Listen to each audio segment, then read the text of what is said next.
Dry nuts role எப்படி பண்ணுறது அப்படிங்கிறத பார்க்கலாம். அதுக்காக நம்ம கிட்ட இருக்க ட்ரை நட்ஸ்லாம் வந்து எடுத்துக்கலாம். நான் வந்து பாதாம், முந்திரி, பிஸ்தா எடுத்திருக்கேன். கூட கொஞ்சம் பேரிச்சம்பழம், கொஞ்சமாக வெள்ளை இலை எடுத்திருக்கேன். நம்ம எடுத்து வச்சுருந்த நட்ஸை இந்த மாதிரி தட்டி ஒரு பவுலுக்கு மாற்றிக்கோங்க. இப்போ ஒரு பேனில் 1 டேபிள் ஸ்பூன் போல் நெய் சேர்த்துட்டு நம்ம தட்டி வச்சுருந்தோம் பார்த்திங்களா அந்த நட்ஸு, அது எல்லாமே சேர்த்துட்டு ஒரு 2 நிமிஷம் போல் அதை வந்து நல்லா வறுத்துக்கலாம். நெய்யில் வறுக்கும் போது நட்ஸ் வந்து சாப்பிட்றதுக்கு நல்லா டேஸ்டியாக இருக்கும், நல்ல மணமாகவும் இருக்கும். இப்போ வறுத்த நட்ஸை ஒரு பிளேட்டுக்கு மாற்றி அதை ஒரு ஓரமாக எடுத்து வச்சுக்கலாம். இப்போ அதே பேனில் கொஞ்சம் நம்ம எடுத்து வச்சது பார்த்திங்களா வெள்ளை எள்ளு, அதையுமே வறுத்துக்கலாம். இதுக்கு வந்து நெய் சேர்க்கணும் அப்படிங்கிற அவசியம் இல்லை, லைட்டாக அந்த பேனோட சூட்லேயே வறுத்தாலே போதும்.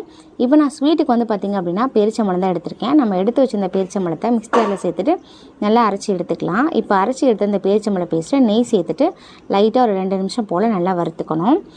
பேரிச்சம்பழ பேஸ்ட்டு ஒரு 2 நிமிஷம் போல் நல்லா வறுத்ததுக்கப்புறம் நம்ம எடுத்து வச்சுருந்தோம் பார்த்திங்கன்னா வறுத்து வச்சுருந்த நட்ஸையும் சேர்த்துட்டு அதையும் ஒரு நிமிஷம் போல் நல்லா வறுத்துக்கணும். பாருங்கள், அப்படி நெய் சேர்த்து வறுத்துட்டிங்க அப்படின்னா அதை வந்து பேனில் ஒட்டாமல் வரும், அந்தளவு நல்லா வறுத்துக்கணும்.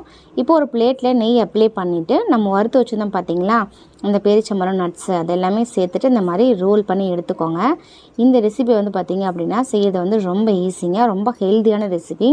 சின்னவங்கலேருந்து பெரியவங்க வரைக்கும் எல்லாருக்குமே ரொம்ப பிடிக்கும், ரொம்ப ஹெல்த்தியான ரெசிபி. இப்போ இந்த மாதிரி நல்லா ரோல் பண்ணிவிட்டு அடுத்து நம்ம வறுத்து வச்சுருந்த அந்த வெள்ளை எள்ளை வந்துட்டு அப்படியே மேலே தூவிட்டு ஃபுல்லாக ரோல் பண்ணிக்கணும். அதாவது அந்த எள்ளு வந்து பார்த்திங்க அப்படின்னா அந்த நட்ஸோட எல்லா சைடும் படுற மாதிரி நல்லா ரோல் பண்ணி எடுத்துக்கோங்க. இதுக்கு வந்து வெள்ளை எள்ளு தான் யூஸ் பண்ணணும் அப்படிங்கிற அவசியம் இல்லை, கருப்பு எள்ளு இருந்துச்சு அப்படின்னா அதையுமே யூஸ் பண்ணிக்கலாம்.